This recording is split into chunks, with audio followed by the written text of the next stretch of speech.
Good afternoon, everyone. It's a great pleasure to be hosting today's webinar at the University of Suffolk. My name is Dr. Ivana Lesner-Liszczyakova, and Dr. Phil Nicholson has asked me to hold the space today in this online environment so that we can talk about more exciting topics about learning and teaching in higher education. And our guest today, our speaker, is Birgit Ewald. And Birgit is an experienced therapist, clinical supervisor, trainer, and she's also a course leader for our counseling degree at the University of Suffolk. And today she will be talking about her experiences with teaching and some really deep insights about these overlaps between the therapy profession and the teaching professions. I'm really looking forward to having further conversations. So the Q&A is open. So as we go through the webinar, please post your questions in there and we will talk about them then at the end of the webinar. And the topic is being there or being present. And hopefully you are present by now, 1 minute in, and you're really here and ready to listen. So the floor is yours, Birgit. I will be quiet, but I will be listening here and moving the slides for you as you need. Okay, thanks very much, Ivana, for your introduction. Yeah, okay, so I mean, just to start with the thought, when I learned that, you explained to me how the webinar is going to take place, and I thought there's a certain irony. Here I am talking about presence, and I can't see people, and I can't speak with people.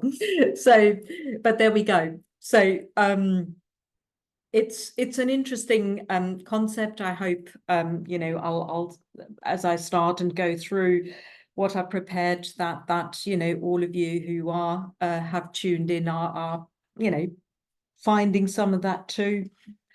And it's a work in progress. I'm not that's why I've called it reflections.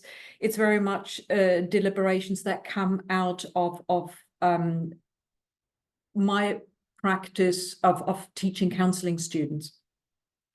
And it's something I'd love to research of how some of what we do, or this whole concept of presence in teaching, yes, perhaps a little bit more familiarity on my side with the application in counseling training, but sort of the wider context for other teaching contexts. I'd love to do more research on that. So I'd be very interested if people have further ideas or their experiences, if they can share that through the chat.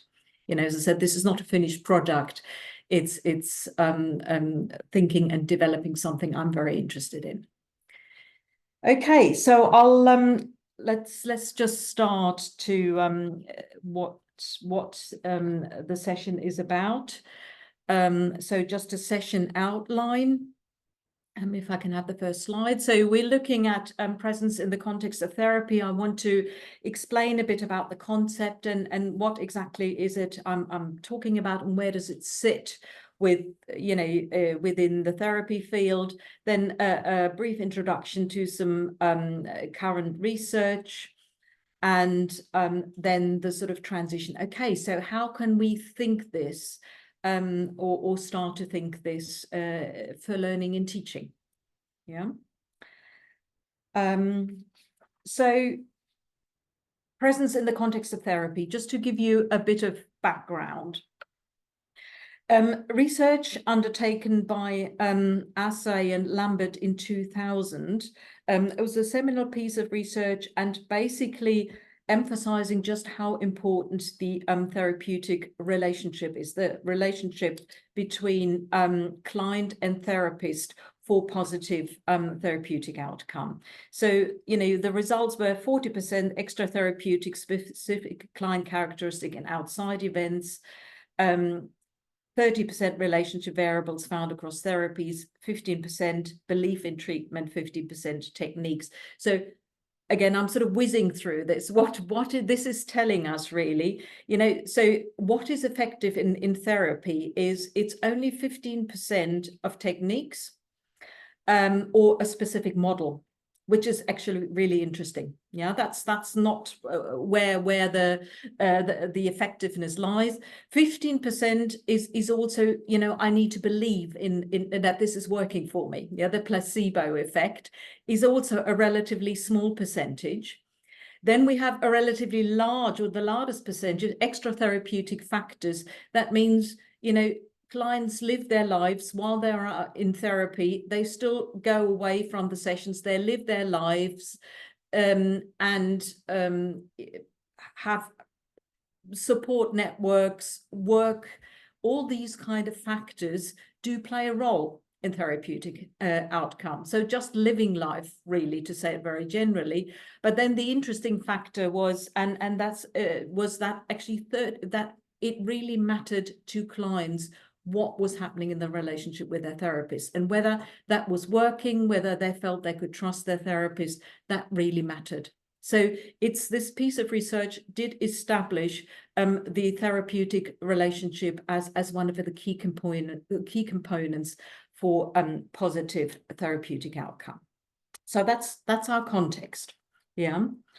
And this research in 2000, had sort of, in a way, sort of, affirmed clinical observations that have been made since the inception of psychoanalysis in the early 20th century, that the therapeutic relationship plays a crucial role for therapeutic effectiveness and positive outcome. Yeah, clinicians have always felt that, but it's been more and more researched, and therefore we have we have a good evidence base for that one now. Yeah, different therapeutic traditions will conceptualize and utilize the therapeutic relationship in different ways. The humanistic traditions, for example, will have a different stance towards the therapeutic relationship and how it's being used in therapy, for example, than a psychoanalytic or a psychodynamic approach or a CBT approach. And some emphasize the role of relationship more strongly than others. In the psychodynamic and humanistic approaches, relationship is much more important than in, for example, in CBT. And again, broad brushstroke here. Yeah. So I'm not trying to sort of stereotype or categorize too neatly, but just really roughly. But again, we need a good functioning relationship no matter what we do in all therapy approaches. So we know now, or we've known for a while, that the relationship is important. But what we still don't know as well is, what is it? We know the that, but we're not too sure about the what. What is it in relationship that brings positive outcomes? So what factors are significant?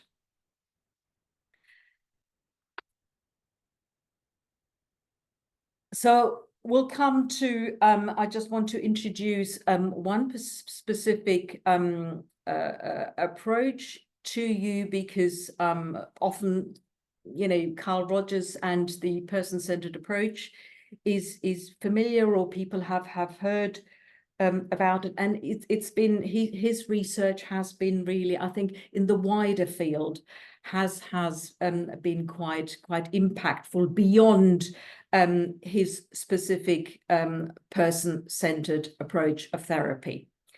So Rogers in the 50s did a piece of research, or a string of research projects around the necessary and sufficient conditions of therapeutic personality change. What actually affects change in therapy? Yeah, so again, what is it in relationship that matters?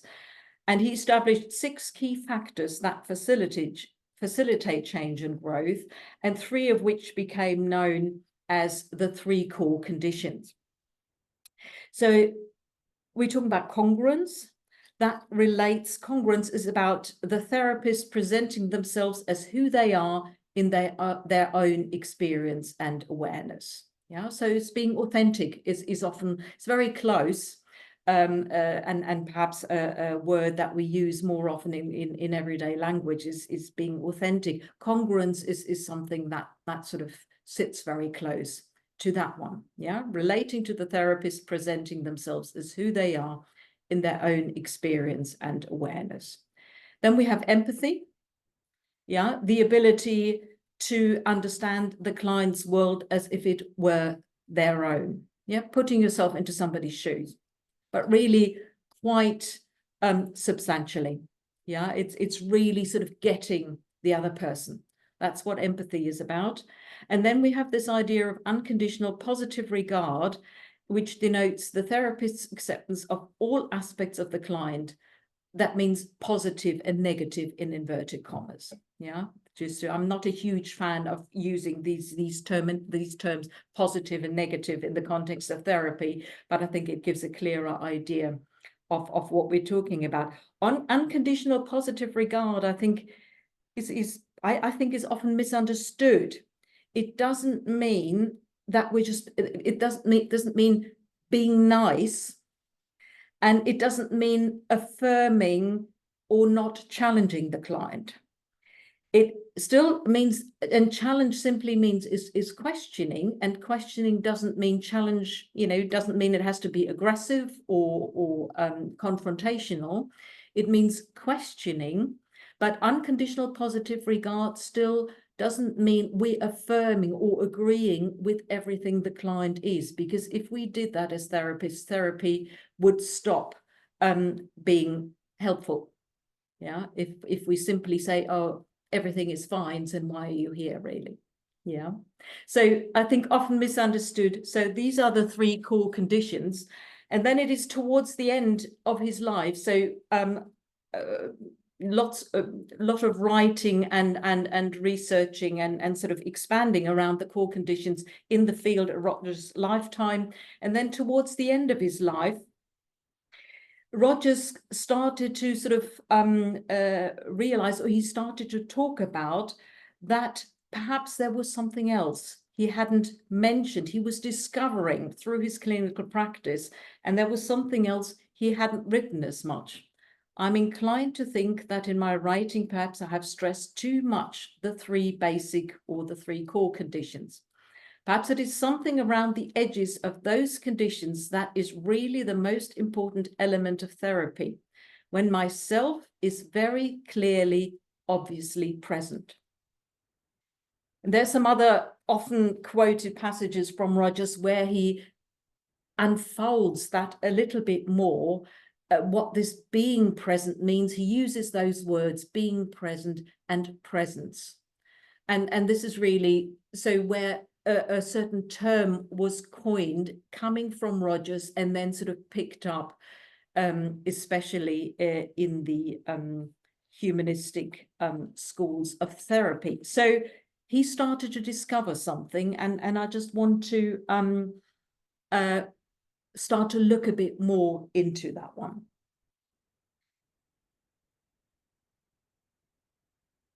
So when we're talking about presence, initially, or it's one of those phenomena, let's, for want of a better word, that is actually quite difficult to describe. Perhaps it comes through the Rogers quotes, as said he was a kind of didn't have enough lifetime left to develop further what he meant. But presence in itself, there is in the literature, it's not, there's very different ways of describing it. The terminology, how we make sense of it can be quite varied. So it denotes a therapist. It's described as an attitude, a stance, a characteristic, an aspect of being that has been significant and again has been there, but it is only relatively recently, as I said, Rogers started it, but that we are more interested in the whole phenomenon in itself. I mean, Freud obviously that's where, you know, therapy started, to say it simply. He was already talking about something like presence, or what we talk about as presence. He talked about a stance of evenly suspended attention, which means, you know, a kind of observing of oneself. He related this to himself. It came through his experimentations with dream analysis,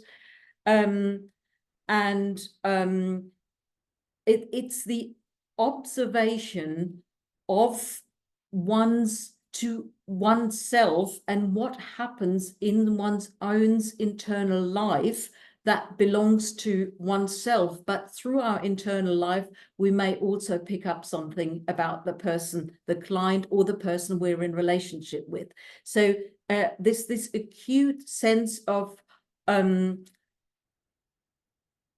observation that tries to be quite neutral. Some of you may know this idea of a blank screen from psychoanalysis, that we just really trying to be open to what is emerging in front of us. Yeah, an evenly suspended attention is an aspect of presence, really, or is part of presence. So again, the phenomenon isn't new, but that we're actually talking about it and researching it and identifying it as something significant in its own right is relatively recent. So I've just, you know, especially I've talked about presence being relevant in the humanistic approach to therapy, especially Gestalt therapy, an approach developed by Fritz and Laura Perls, or the existential approach. These two schools have particularly, alongside the person-centered school of Carl Rogers, talked about presence and are still talking about present and have developed the concept. Rollo May, Kirk Schneider, these are all existential therapists. Just a couple of definitions. They are coming from existential therapists. So Rollo May says the therapist being not a shadowy reflector, but an alive human being who happens at that hour to be concerned not with his own problems, but with understanding and experiencing so far as possible the being of the patient. So that's how I understand presence. Yeah. Not concerned with his own problems. Again, is this idea, I'm totally focused on myself. It's not about my agenda, what goes on in my life. But I'm completely there, open to the other person. That's something we're starting to hear in his definition, or then from somebody else who's actually done some practice research on presence, also from an existential perspective. The presence of the therapist is the fundamental manner in which the psychotherapist comports or extends him or herself as one human being to another. So there is something really, you know, we talk about one human being to another, the being of the patient, the being of the therapist. So something that really goes quite to something quite fundamental when we talk about presence. Yeah, it's not just, and in a way here, more than an attitude or a stance, it's something that seems to be touching on a core of who we are as human people. Yeah, so couple of definitions of presence here, which will hopefully make it a bit clearer of what is it that we're talking about here. Yeah, so conceptualization, descriptions, experiences of presence have been around, and you know, since early therapy days. In the 1920s, Carl Rogers starting to name it presence, and it's only over the last sort of roughly about 15 years that a broader research base, both quantitative and qualitative, has emerged. And I wanted to just introduce some of the research by the key researchers in the field, Geller and Greenberg, because they have developed some model of presence. And I think this particular model lends itself quite well to thinking further about this phenomenon, but also when we're sort of, I'm talking about, okay, so how can we work with presence in the classroom? Yeah, I think, in the seminar room and teaching and training, this particular model, I think, is a good jumping off point. So that's why I've chosen to introduce that to you. So here's another definition, and this is a definition by Geller and Greenberg, sorry. I've just realized I've made a mistake there. So it's Geller and Greenberg. And it's a definition that is actually being repeated again and again at the moment. So they've captured something that is any sort of further research being done tends to go back and to this particular definition. So presence is the state of having one's whole self in the encounter with a client by being completely in the moment on a multiplicity of levels, physically, emotionally, cognitively, and spiritually. Yeah, so perhaps hopefully we're seeing there's a complexity here. Yeah, again, we had the existential therapists in their definition talked about being, and when we talk about, we are being there physically, emotionally, cognitively, and spiritually, that really encompasses, fundamental dimensions of human existence, I would say. Spiritually, again, is one of those things that may or may not appeal to you. It's always one of those things, maybe part of your framework or not. Again, I think spiritually here is in the broadest sense. Yeah, it can mean some more metaphysical, including a metaphysical framework or metaphysical sense of beliefs. It may also refer to something like meaning making. Yeah, what's beautiful in life, what gives meaning, what makes life worth living. So it's a definition of spirituality and of a spiritual dimension in the broadest sense. Yeah. Okay, so let's start to be more concrete. Yeah, let's start this phenomenon. As I said, I don't even particularly like the word phenomenon for presence, because there is a sort of a certain ineffability around it. So what does presence look like when it is at play in a therapeutic relationship? But I think I'm starting to make a bit of the transition here, is also relationship in general. Yeah, so presence as an important factor of relationship, not just a therapeutic relationship, but any other relationship. Yeah, so this again is based on Geller and Greenberg, and they have devised a model of presence. And there is 3 core themes that comes out of a piece of qualitative research. 3 core aspects of presence. The first one is we prepare the ground before we enter, and this obviously again is designed or is researched within a therapeutic context, but I want to sort of start to think other contexts too. So hopefully you can think along with me in this. So presence is something that involves some kind of preparation in life.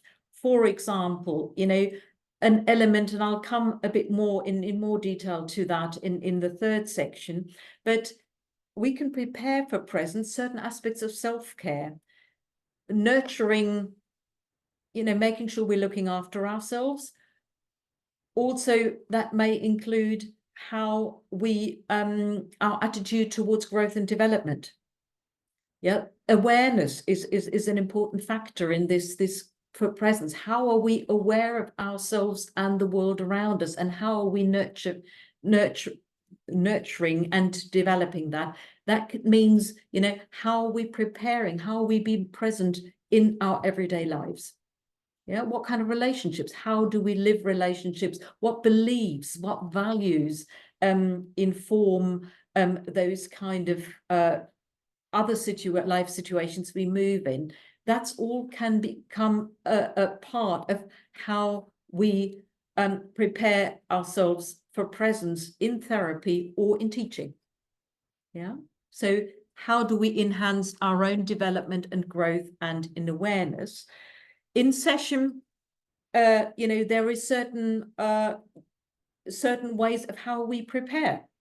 Yeah, and as I said, I'll go into more detail a bit later. But how do we prepare for a seminar, for a lecture, both in terms of the subject matter, but also in terms of ourselves and in terms of our students?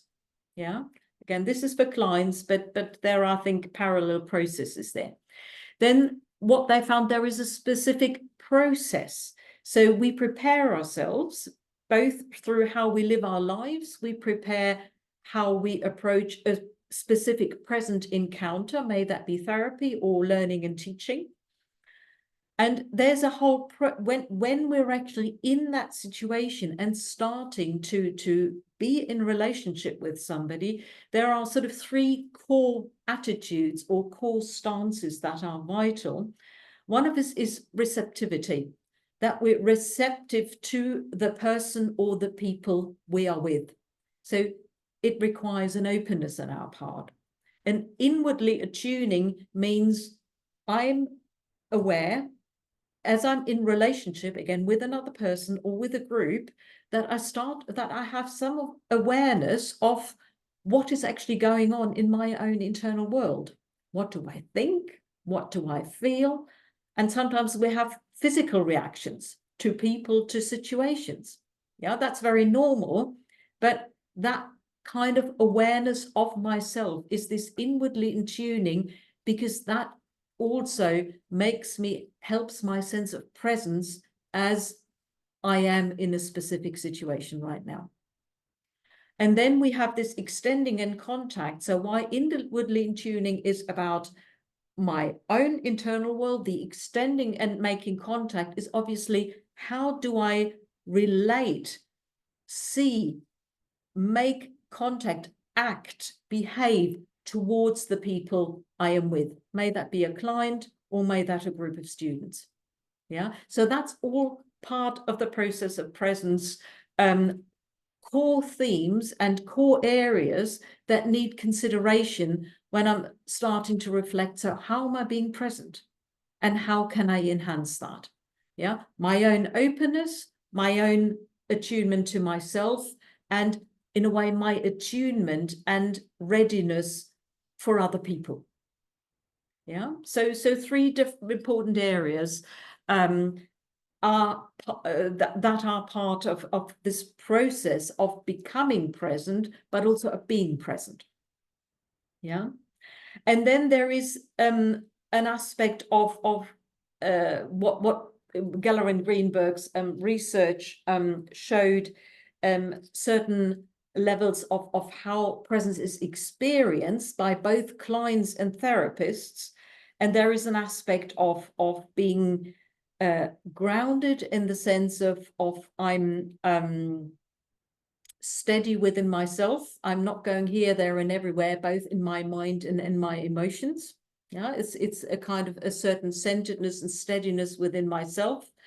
An immersion is simply actually being in the relationship and allowing the process of a therapeutic relationship or a process of teaching in its dialogic form to unfold. Yeah, and actually being in it. Yeah, really sort of being in it and running with it. Expansion, I'll come to that, is probably is a particular experience. I have a lovely quote around that right at the end. I'll unfold that a bit more. And the interesting bit, compassionately being with and for the client, there is an intentionality, and I think that's the same for us in education. It's I need to be wanting to be there. Yeah, I think that is really important. We will have bad days and we say, oh, but as long as I still have a basic attitude, okay, you know, it's okay to be here. I may not particularly want to be here, but I'm here and I'm allowing the process of being in this particular therapy or teaching context to unfold. That's a really important one. Yeah, and I'll come to the sort of compassionate or the presence bit of that. Yeah. So there is sort of three aspects of presence in terms of preparation, in terms of a process I go through, and in terms of how presence is experienced in the people who are in the relationship. Then Geller and Greenberg also, again, and this says something about this complexity of this phenomenon. They say we have different levels of depth of presence. Yeah, so it's preparation, process, and experience are important elements, but also we can be present on very different levels. So the idea, again, while we're preparing, and I've talked a bit about that, is that's a relatively superficial level of presence. We're getting materials ready, we may get the technology ready, we're preparing ourselves for something, but it's a relatively superficial one. Can I have the next slide? So this one isn't so important. What's more interesting is different levels of depth in session, but again, I think also we can be present in different ways in the classroom, yeah, or in the seminar room. So there is a lighter presence, yeah. We make initial contact, we start, we're settling, we're starting to talk about something, let's say it very simply. Then the idea of a psychological presence, a partial presence, we are starting to interact in more depth. Yeah, the subject matter is unfolding, the relationship is unfolding as we're relating with a client or with a student. Listening, attending, attunement, caring, openness, interest are really important words. Yeah, I'll come back to those. Can I just have the next slide? I'm just also aware of the time, so I'll just do a bit of a fast tracking through this, as I said, because I want to come more through the concrete seminar examples or yeah. An emotional presence, and I think that's a really interesting one. How are we present emotionally to ourselves and to our students? Yeah. And out of that come a certain attitude or a certain ways of how we listen, how we respond, how we interact with our students. The transpersonal presence, I don't want to go too much into that at the moment, but you know, it's been observed, you know, it can be when we actually have a really intensive, quite a deep session with clients.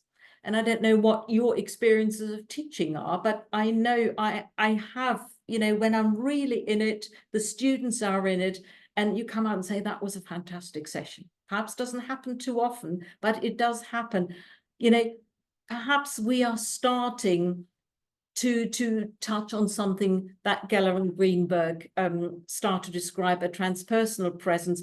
It is really a deep connection, yeah, where we really in it, and there is just something is just flowing in the engagement between ourselves and the other person or the other people, yeah. And then, so what Geller and Greenberg say again, presence is a manifestation, is tied to relationship. So they say is when we're functioning on all these levels, that's when we have relational therapeutic presence. So again, this idea that we as the facilitators, and you know, when we're teaching our students, we are facilitating by being present and available on a cognitive, emotional, physical, and spiritual level in the widest sense. We can become facilitators for a really important, deep relationship that benefits both the therapeutic context and, you know, potentially a teaching context as well. because we know that this deep engagement as therapists with our clients is part of the healing process. And so it's interesting, if it works for therapy, what does it do in a teaching context? I don't believe too much research has been done on that one. So would be very interesting to see. But again, the relationship as a core factor and presence as a key factor of relationship. So presence is multidimensional and complex. It involves engagement of multiple levels of the self. It involves attention to oneself, attention to another person, attention to the dynamics of the relationship as it unfolds, and it manifests as a process rather than a stance. So we can have different levels of depth when we're talking about presence. Yeah, and all of this is, while I'm sort of these models are necessarily simplifications, and you know, they separate components, but really we need to think of all these separate components as a dynamic entity, as intertwined, because relationship is something dynamic. It's not something static that say, now this is happening, now that is happening. You know, it's much more than that. Yeah. Okay. Final section. So this is a quote. I'll just let you read that. I'll be quiet for a moment. I've got a reference to this particular article in the reference list at the end. This is actually a statement about presence in teaching.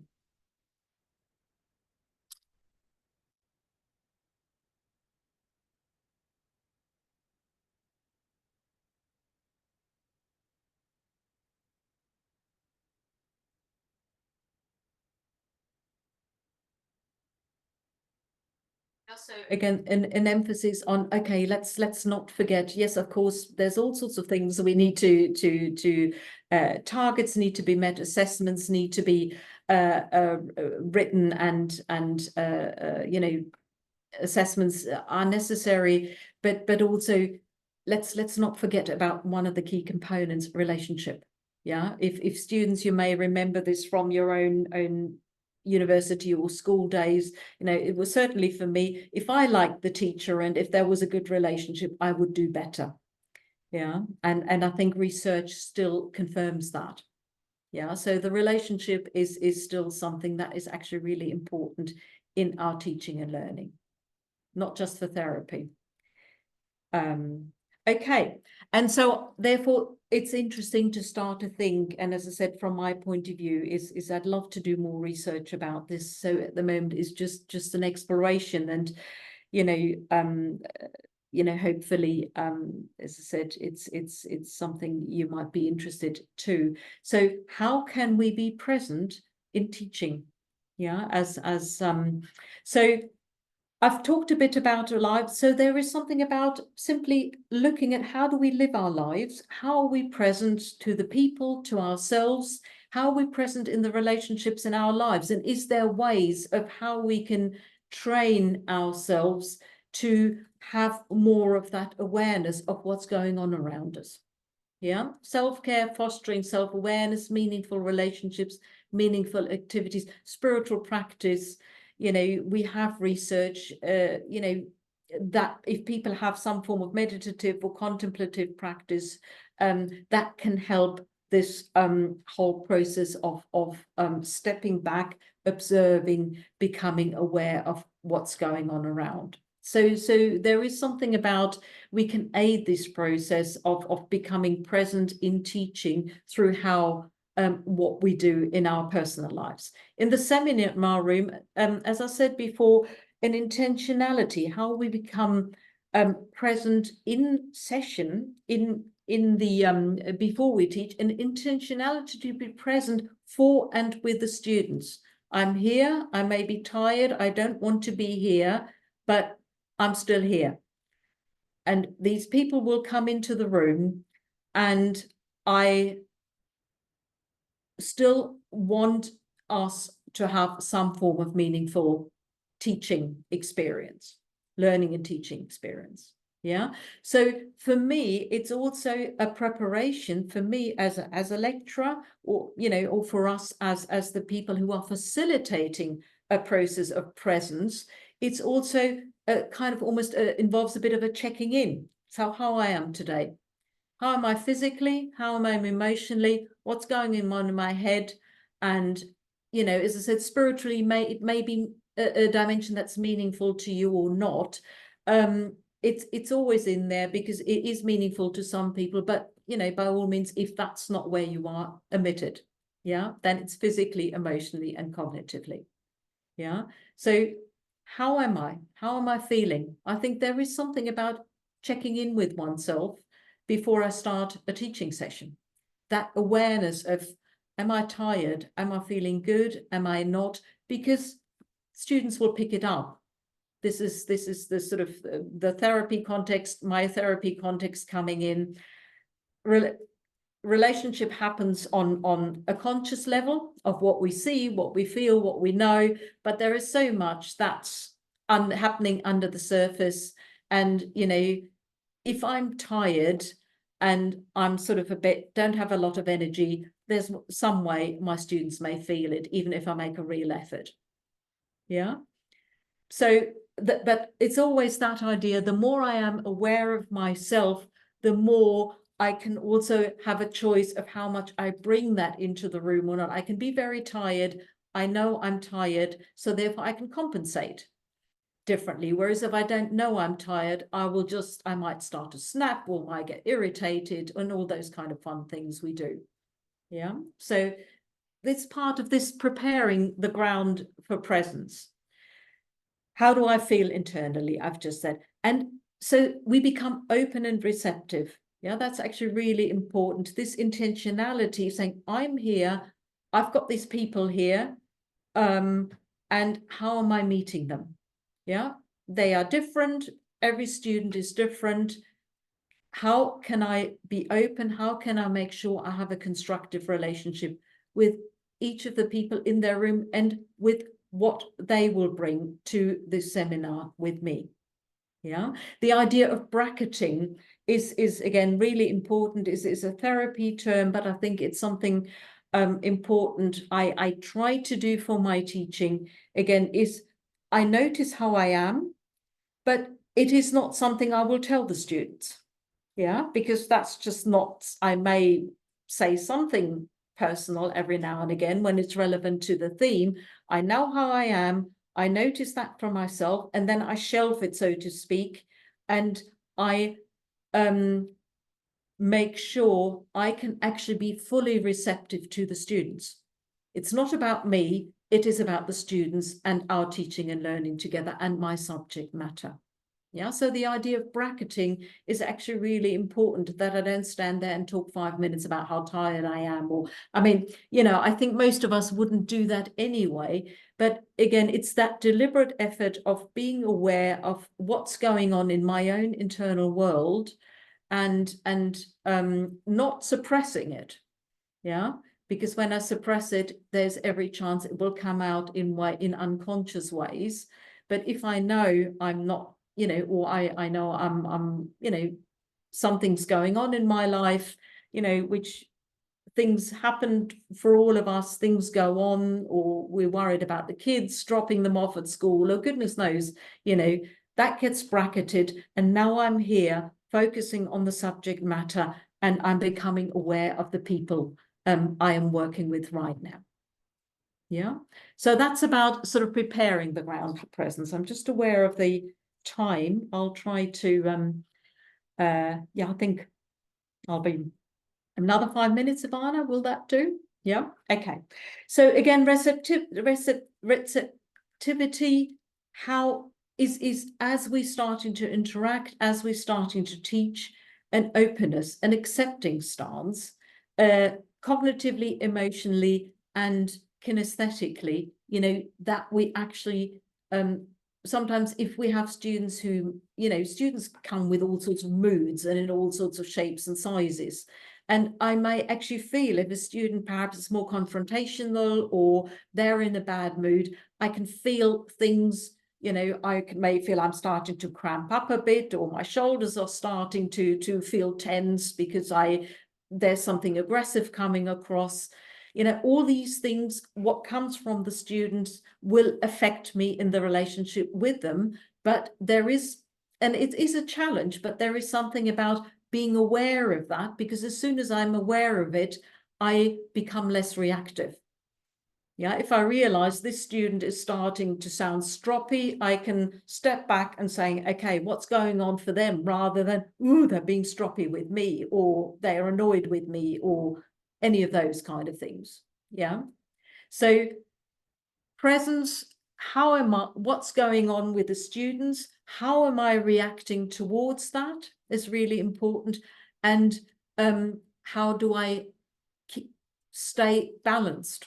How do I keep my balance within that? That's presence, that I don't get pulled necessarily into where the students are, if that's not necessarily conducive to teaching and learning.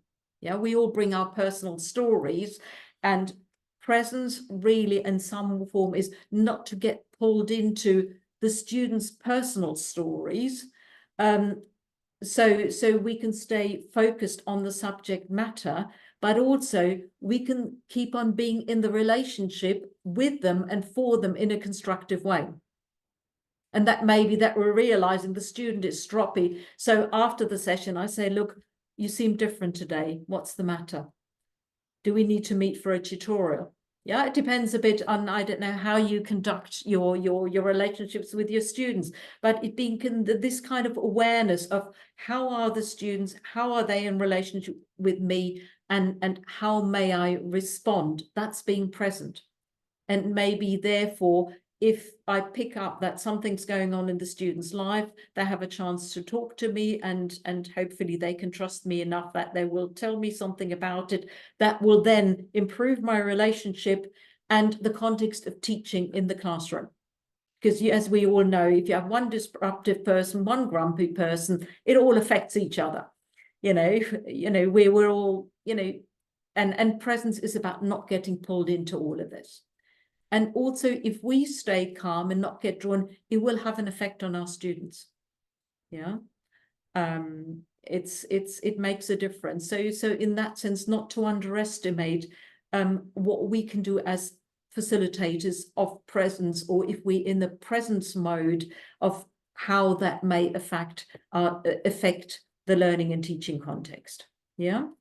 I've talked about inwardly tuning, again, I've just really talked about that, what's going on with individual students, what's going on with the whole group. Is the whole group's, I was saying, what's the matter? I've said to my students, I'm not getting anything from you today. You're just sitting there, I'm talking. What's the matter? They all sort of seem tired, the sense of kind of, oh, yeah. But by bringing it into the room and saying, what's the matter? They can start to say, ooh, it's just all too much, or we stress because of assignments. So there is something in bringing some, it may be very appropriate to bring some of that in, of what you notice, and it can open things up. Students have said they had a whinge, if that's what they needed to know, or they needed to say, or I'm tired if it's a specific student, or, and then we can get on with it. Yeah, so the responding to what's going on there may help us get on with the subject matter. Okay, next slide. Extending in contact, reaching out. I've just talked about that, relating and connecting with them, being accessible as a fellow human being transparent, evolving self on all levels in teaching. Yeah, I mean, it's quite a task, but in a way, it's also, I don't want to make it more complicated than it is. And I'm sure you are doing a fair bit of that already. Yeah. But it's also in, and I just want to sort of add one thing, which doesn't come out of Geller and Greenberg's research, but that's my own bit in it, or is the aspect of collaboration. Presence is a very collaborative effort. Yeah, both in therapy and in I think in learning and teaching as well. it comes from, I've sort of just put that on the PowerPoint, a foundational understanding of a human person possessing an innate capacity and potentiality for development and growth, although their awareness of their potential might have been scuppered or diminished by circumstances. So again, is this, why are we in learning and teaching? Yeah, yes, we may be passionate about a subject matter. As somebody who's training counselors, I'm always very interested in helping people, in facilitating growth. But good education does that. You know, people come out, they learn something, they change, they grow. And, you know, it's a collaborative effort, and presence being both intellectually, we teach them something, but also, again, being emotionally. And there's perhaps something, or not perhaps, I think actually in higher education, but also in schools, we don't bring the emotional component in enough. It's not therapy, I'm not trying to say that, and counseling training is a bit different in that we do that much more strongly. But like, again, we can say, what's the matter to a student? Let's have a tutorial afterwards. Yeah, an awareness of our own emotions, an awareness of our students. And all of these factors play in to intensify, and I think to work towards good, transparent, more authentic relationships. And when we have those, it creates a different atmosphere in the classroom. And I think it does help, therefore, the absorption and the outcomes of teaching. I don't think we need to go there at the moment. Again, that's, you know, some, or just as a final, actually, just a final comment, you know, this is, as I said, more sort of about the experiences, both therapists and also clients in research had when they experienced being present. You know, the clients with the therapist and the therapists with the clients. And there is, as I said, I've included one article that is actually specifically talking about this kind of presence I'm talking about today in education. And if I can have the next slide, Ivana. I'll just let you read that. It's just a quote, it's a long quote, but about teachers' experiences, what happens when they are actually really present. And I've alluded to that earlier on, that we can actually have those sessions, or those seminars, you know, if there is more interaction with students, we come away from and saying, wow, that was actually so much fun today. Yeah.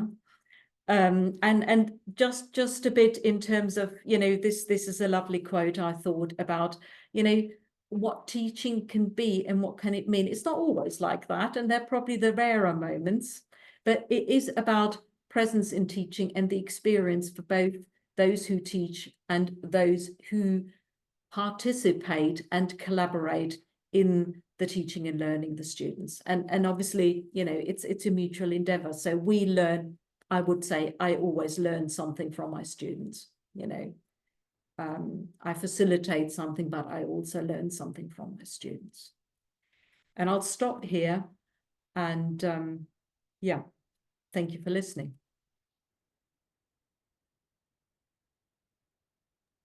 Thank you very much, Birgit. This was really a nice opportunity for reflection for me.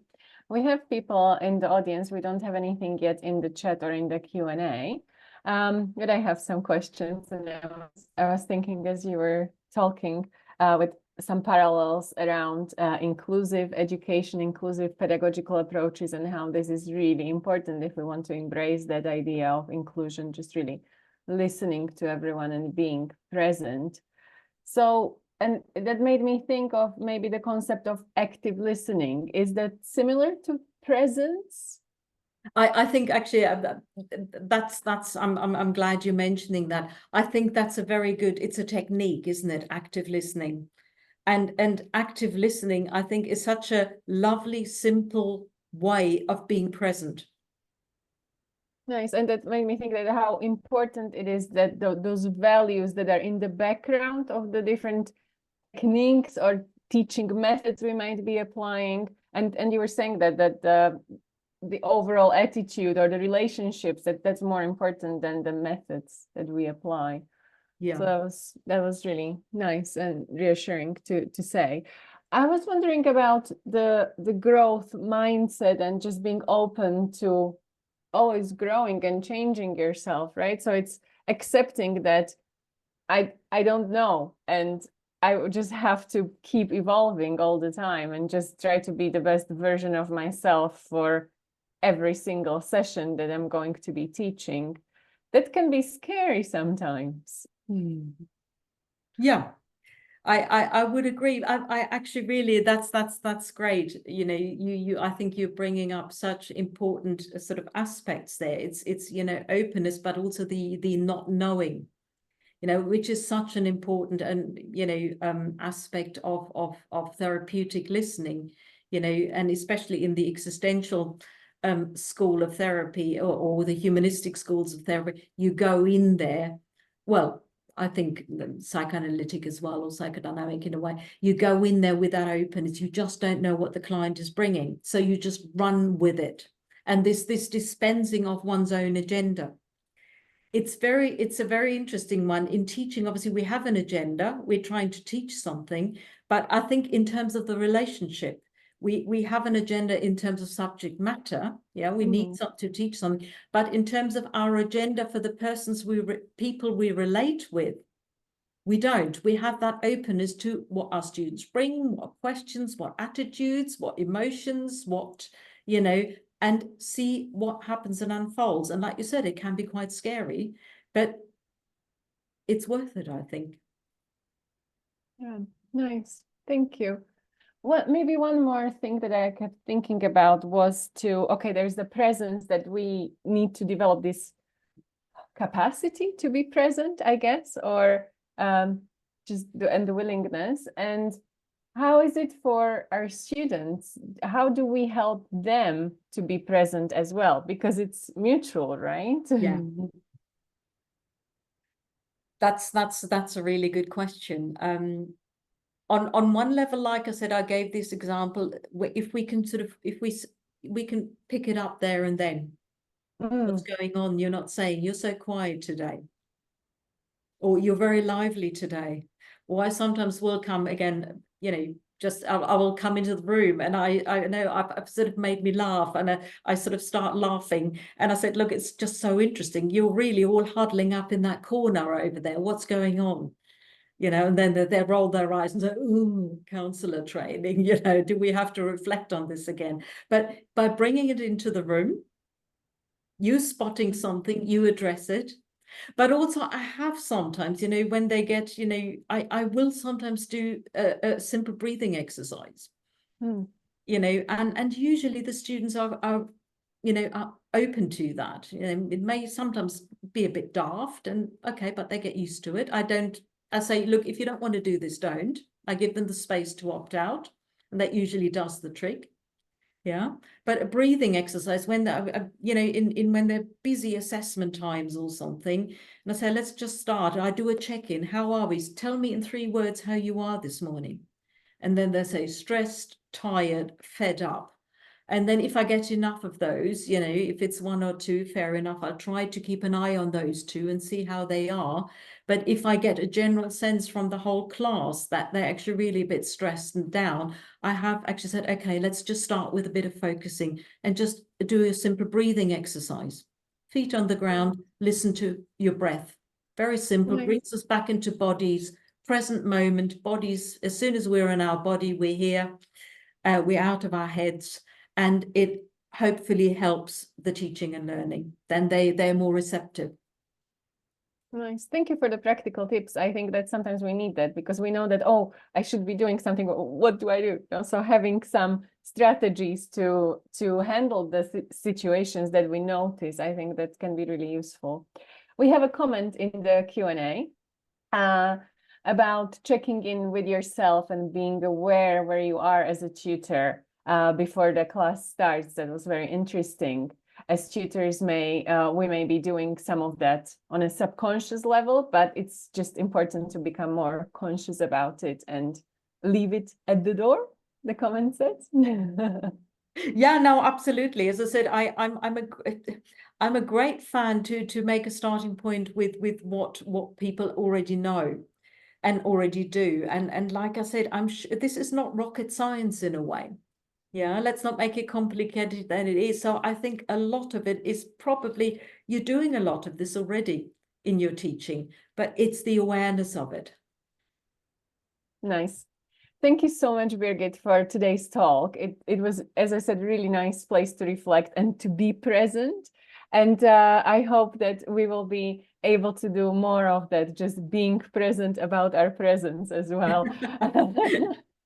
Great. Thank you so much for today. And thank you everyone for attending the webinar. And you can listen to it again in the recording then.